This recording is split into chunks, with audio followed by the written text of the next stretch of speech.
So the third speaker in this 15th century edition of PreMaT is Joël Biard, who is Professor Emeritus from the Université de Tours. Joël has published many books and articles on cognitive theory, logic, metaphysics, physics, and their intersection with theology, often in 14th century authors. Two things I can mention that are recent is a full translation of Jean Buridan's De Anima commentary from 2019, and the book, I got a copy when I was in Paris because this is a perfect book for the Parisian SIEPM conference, Hypothèse matérialiste et pensée radicale, La philosophie de la nature de Blaise de Parma. And that brings us directly to Joël's talk for today. He's going to be giving us a talk about Blasius of Parma and the Italian tradition. Joël, the floor is yours. You need to unmute yourself. You need to unmute yourself. You've got your screen, that's good. It's the muting. Still muted. Yes, Yeah, yes. It's okay for you? Okay, so I will put it later, just well, the title of my talk is long title, but sorry. From Blasius of Parma to Alexander Aquilini, one way of understanding the relations between mathematics and physics. I will explain why this title is in fact a modest object. During the Middle Ages, the Aristotelian epistemology of mathematics is mainly based on an abstractionist approach. For example, the well-known questions on mathematics edited by Giuseppe Dell'Anna from Sebastian Aragon, Trash, etc. At the beginning of the 14th century begin by two questions on the mathematical abstraction regarding the sensible qualities and regarding the movement. And then they are followed by a question about the conjunction in the things of mathematical beings and sensible qualities. This means that the quantitative determination initially perceived as inherent to natural things are separated by the thought before being analyzed for themselves. And according to this approach, the question of the applicability of mathematical forms to the natural world does not really arise, even if it comes back about what is called the Middle Sciences. But Middle Sciences in 13th century, to my mind, is not something very well explored. It begins important in the tradition of 14th and 15th century, as Daniel has showed, and it's very important. I will not speak directly about the Middle Sciences, but I think it's altogether articulated with my topics. Of course, we find in the physics of Aristotle elements for another approach, particularly when he examines how comparing movements one with another, but this doesn't come in the first plan when one asks which is the status of mathematics and their objects.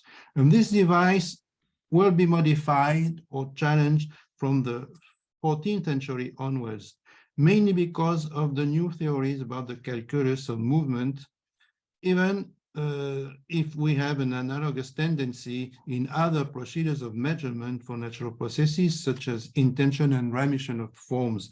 And the book of Sylvain is very important for these topics.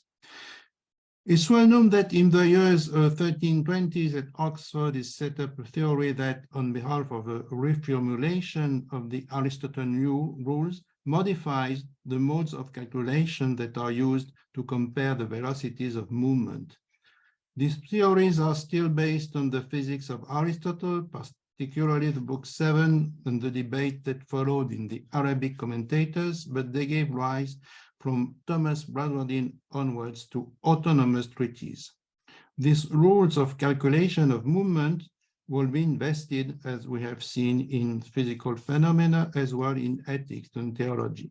So all this is very well known from you. I would like to emphasize how these technical innovations in the modes of calculations are accompanied by a mutation in the manner of apprehending the relation between mathematics and physics, a mutation in which what is central is not as much the question of the origin of quantitative concepts, even if this question can still be posed, and the question of their applicability to natural phenomena.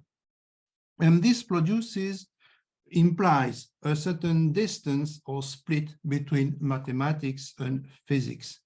It applies an approach of mathematics that I shall qualify as instrumental, or I shall say operational. I don't know if the term is very good in English. In French, I should say opératoire, in the sense we consider that the definition is opératoire, let's say operational, if it gives the operation allowed for some term or some theory.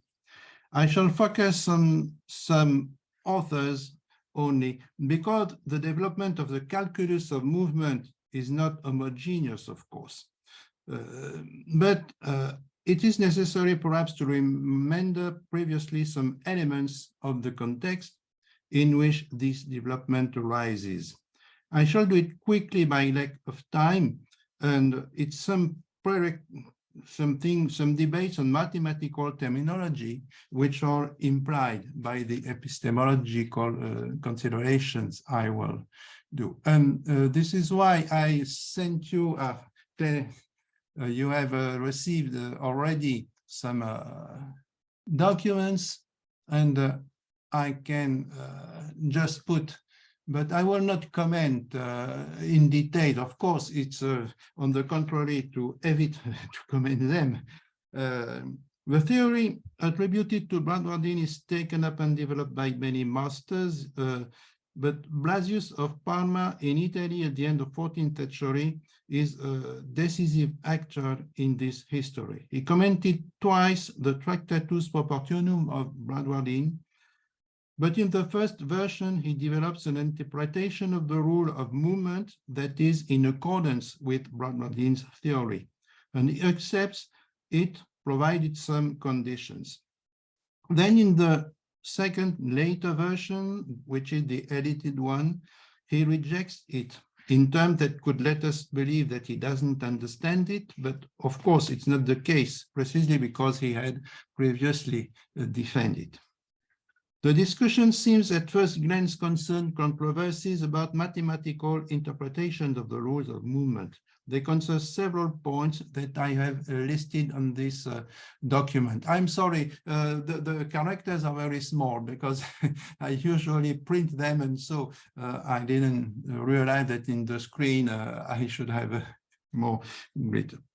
And these concern several points. First, the understanding of the expression proportio dupla and the duality of terms dupla and duplicata. So you will have some quotations you will read if you don't already read them, and we could come back. Second, a clarification about to compose and to produce. I shall come back to that point later. The issue of the comparison between different genus of ratio. I translate proportio by ratio. And four, the issue of knowing if the ratio of ratio is equivalent to the ratio of their denomination. And these are the, this in the, of course, beginning of the second page also. These four questions, in these four questions, each of them have a specificity, but they are all connected, and they will be discussed during 2 centuries. You could consider that these are only a recurrent difficulty to understand the exact meaning of new and complex mathematical tools implemented in the calculus of movements initiated by Kidlington and Premodern, and whose complete meaning will be established only by the theory of ratios and parts of ratio developed by Orem. But since these rules are not generally explored for themselves, apart perhaps by Swinner's. But to understand natural movements, these debates have also consequences on the relation between mathematics and physics, of course. And so it is my main point to see the conditions for application of the rules to the movements.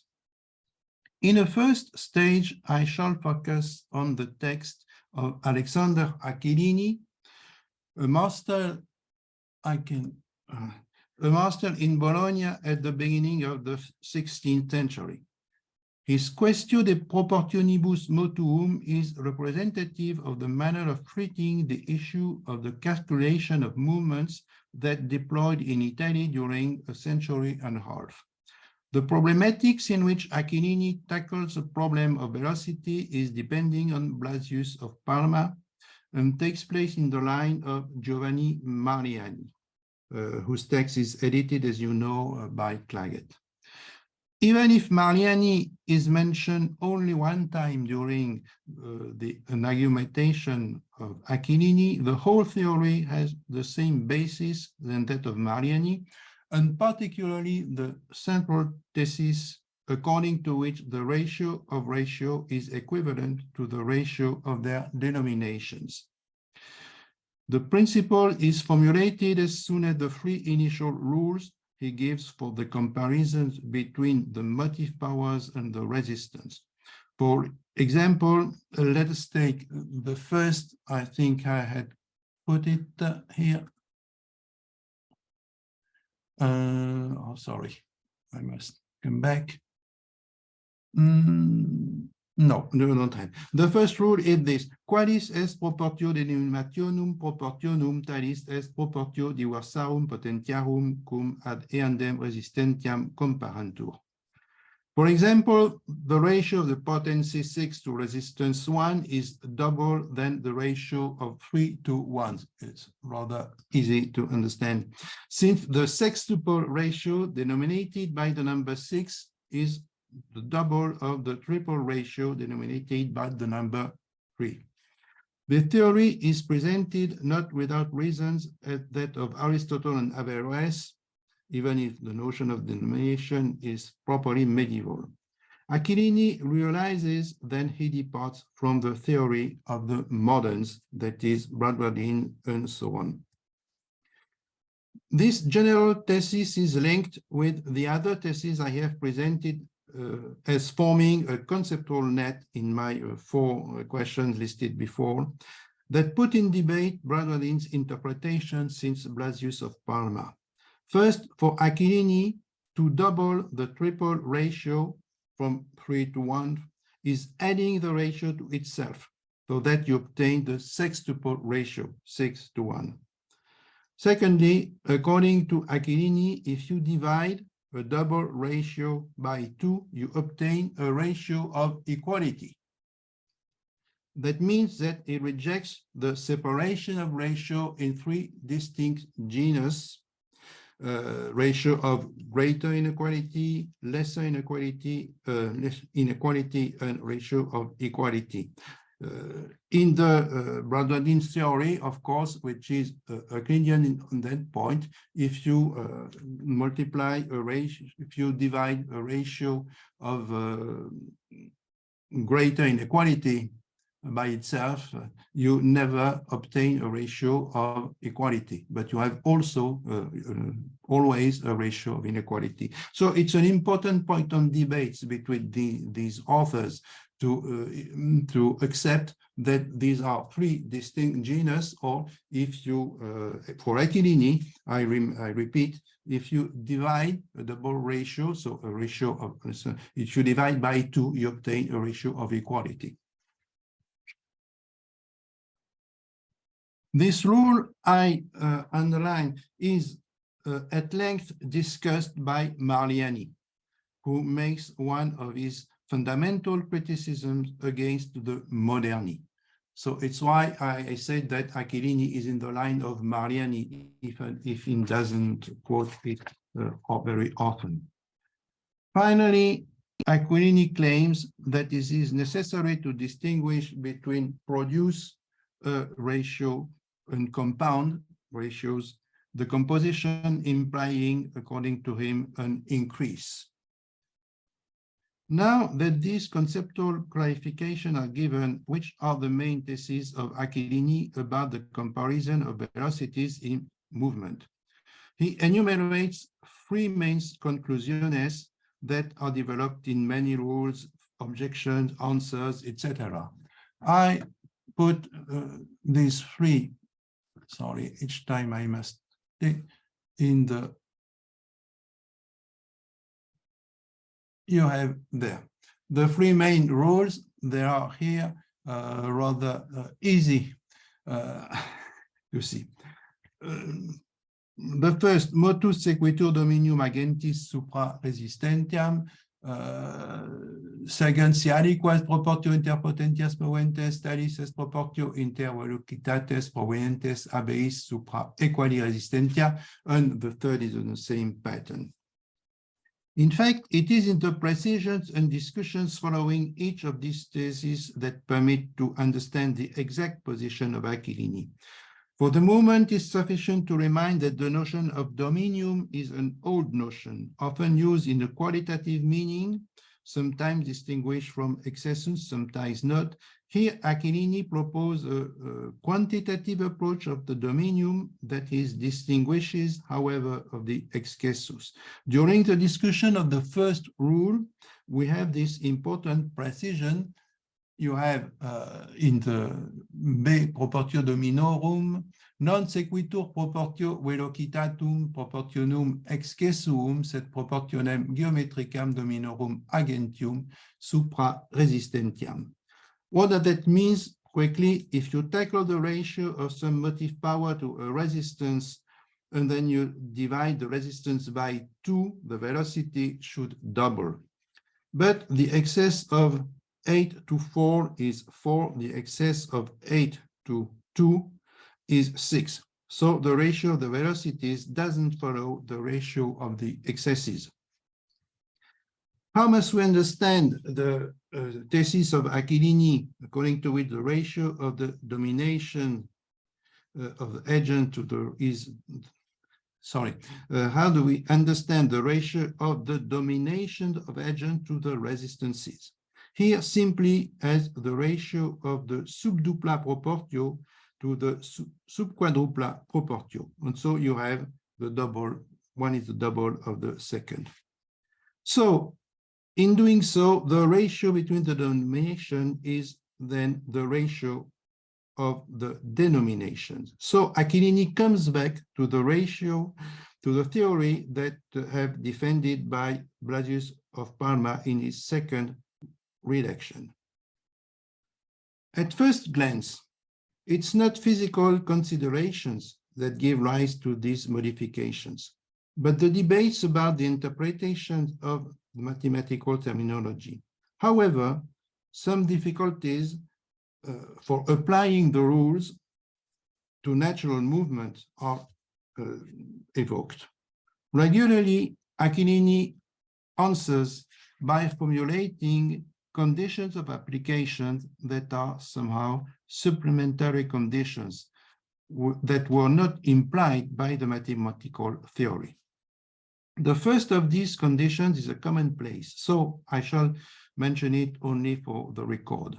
Since the movement results from the domination of an agent or a motive power on a resistance, you must have between the first and the second a ratio of greater inequality, what is named majoritas. The motive power must be greater than the resistance. This rule is formulated by the commentators a long time ago. I don't insist. But this rule was discussed. Why was this rule was put in order to avoid an unfortunate consequence of the Aristotelian rule. When reducing the motive power or when increasing the resistance, we finally obtained a ratio of lesser inequality that seems, however, to produce a movement. Of course, it's not the case. Premodern's rule precisely avoids this. by forbidding that the composition of ratio of greater inequality can produce a ratio of lesser inequality. And this is his principal virtue, probably his motivation. However, another inconvenience arises. The production of ratios according to geometric series 1, 2, 4, 8, etc. gives a series in which the ratio increase or decrease to the infinite. And so, according to the rule, the velocities also decrease without never reaching the rest, for example. Does Aquilini avoid this difficulty? Not completely. Strictly speaking, according to him, the ratio can decrease till the equality. But you may also face the hypothesis of endless diminution if you diminish, if you keep the resistance equal to itself and reduce the motive power by division. Nothing forbids to do this. You have this consequence. From the mathematical point of view, mathematicae imaginando, he says, you can go on infinitely in this division. But, and this is the decisive turning point, it will not be the same according to the natural point of view. He says something curious, imaginatione naturae. There is a moment in which the movement doesn't happen. Consequently, it is necessary to introduce the idea of natural minimum, a notion that Aquilini will repeat over and again. So now, the notion of minima naturalia by itself, I can stop, by itself is in no way a new notion. It was mainly used in the Aristotelian tradition that rejects atomism to oppose the continuity of the matter and the biological impossibility of an infinite division that could maintain the characteristic of the life and body. From 13th century, it was broadened already to several fields as the minimum capable of producing an effect, minimum perceptible, etc. Here, with Aquilini, the theme is widely generalized, and so we find regularly evoked a minimum naturae. And it was the last part of the handout, minima naturalia generalized, as I say. The formulation is sometimes very general. Naturalia enim terminata sunt. The idea can be applied to a movement. For example, during the rule 3, and you have here the text, secundum divisionem motus intelligitur dividi proportionem secundum quantitatem sue denominationis, non tamen sic quod infinite parvus motus ab infinite parva proportione nascatur, quia natura tantam diminutionem non tolerat. All about, I list this because it's always repeated. About another thesis, non infinitum minoratur motus, sed usque ad certum gradum motus quo minor existere non potest. It holds also for the velocity. Right from the first explanations of the PreMaT conclusio, an infinitely small velocity is evoked. Nisi forte natura rei prohibeat, he says. I don't put it on the handout. And for the last instant of movement also, Aquilini modified the question. He mentions indeed a possible diminution, but it has a finite limit. Usque ad instans in quo esset motus sub minimo gradu eius secundum naturam loquendo. The principle so generalized and applied more particularly to the movement, the velocity, is used as a general condition in order to regulate the applicability of the rules to natural movement. They have a structure that cannot be mathematically deduced, and that, on the contrary, requires an inflection of the theory by addition of conditions, physical conditions that will produce a feedback on mathematical theory. This last aspect is raised on the occasion of an objection.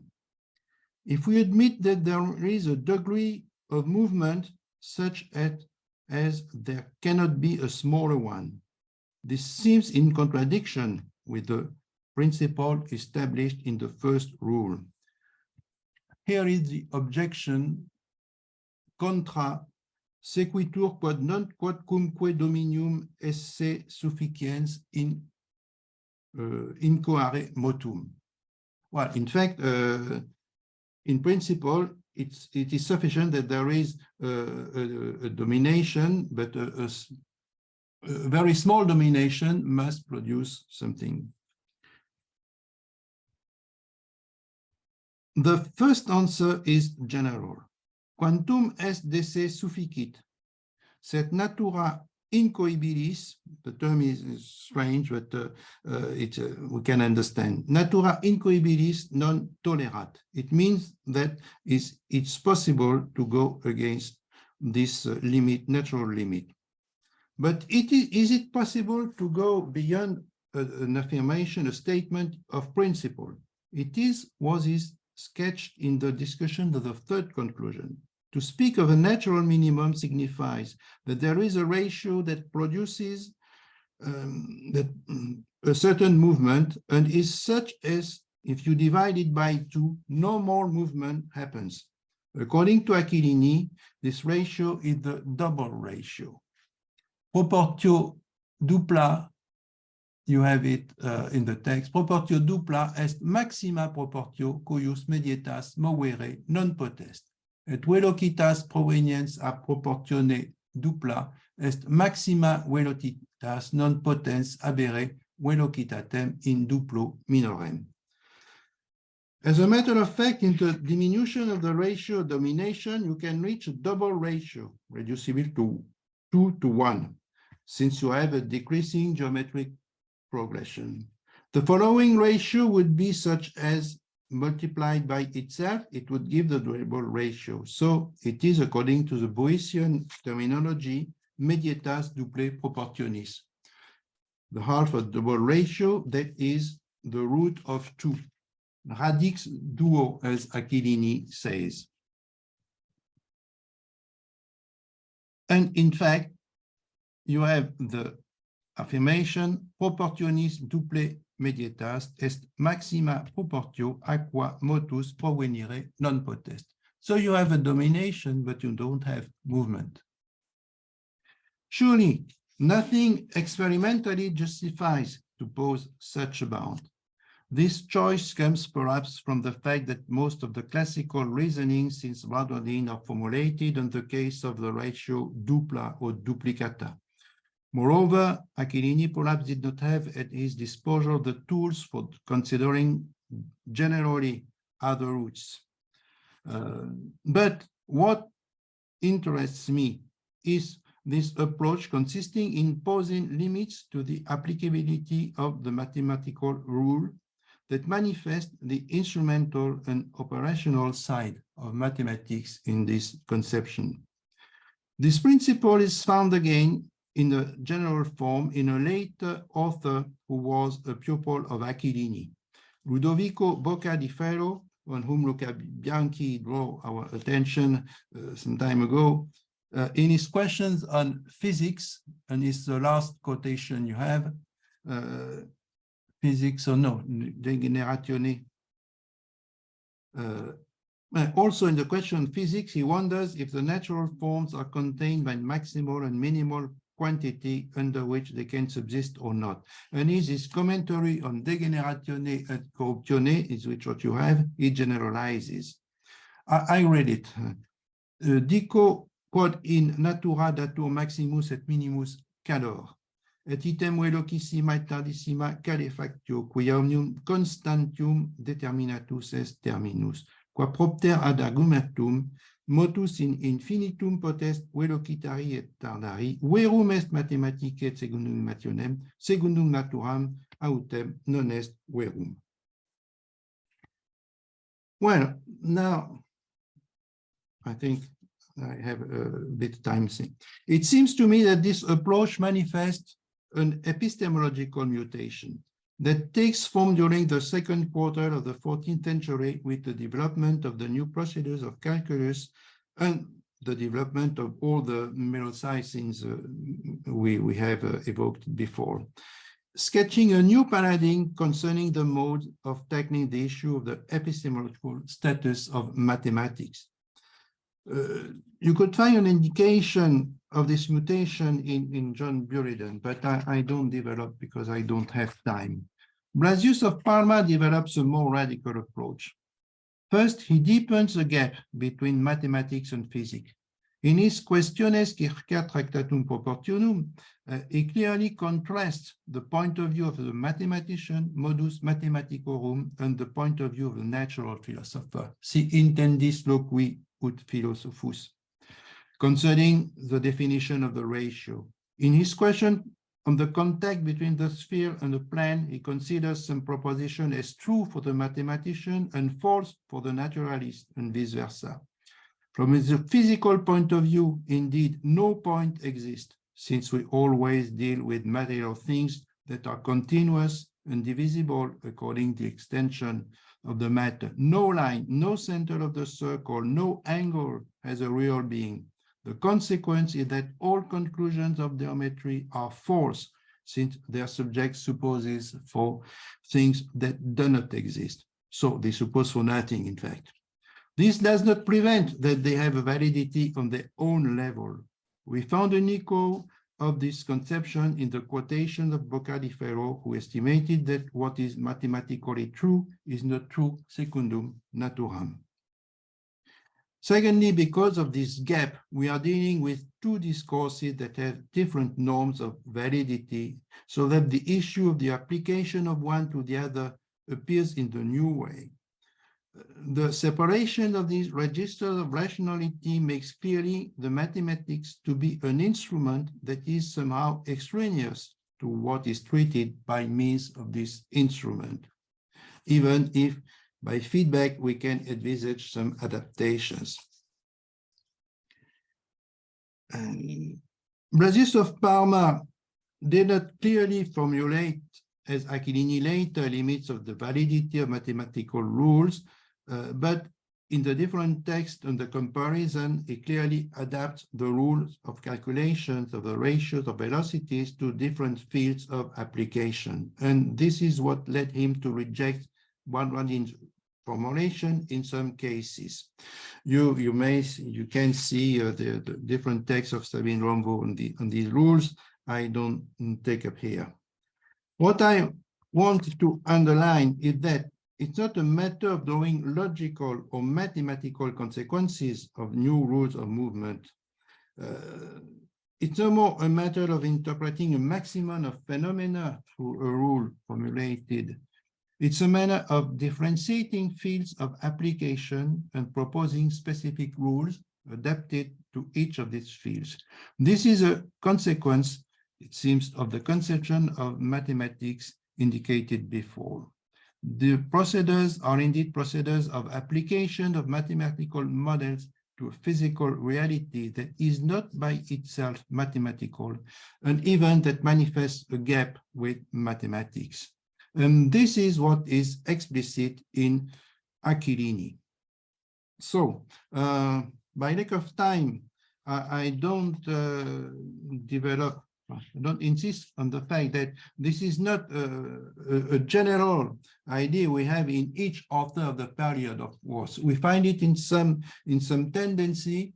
It's why, to my mind, it begins by the treatment that Blasius of Parma proposes of the theory of proportions. But of course, we have already some indication if previous authors, several commentators and scholars have already indicated that mathematics have an instrumental function. André Godou has written something like this. Esbieta has underlined this about Invicton in one article I don't quote, but I have mentioned it here.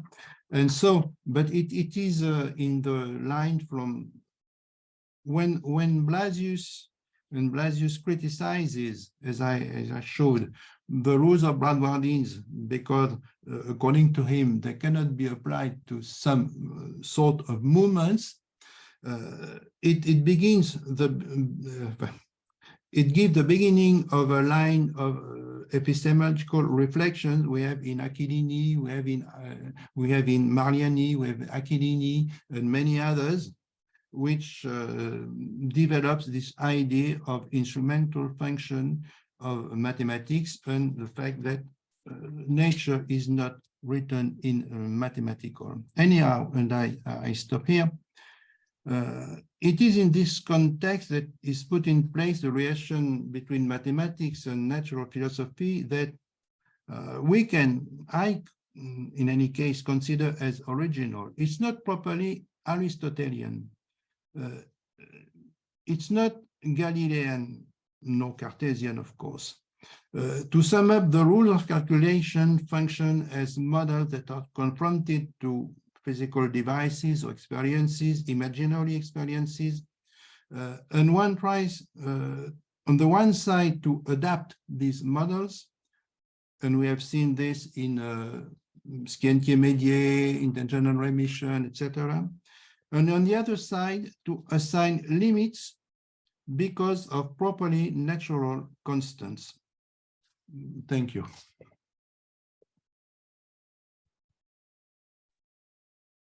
Thank you very much, Joël.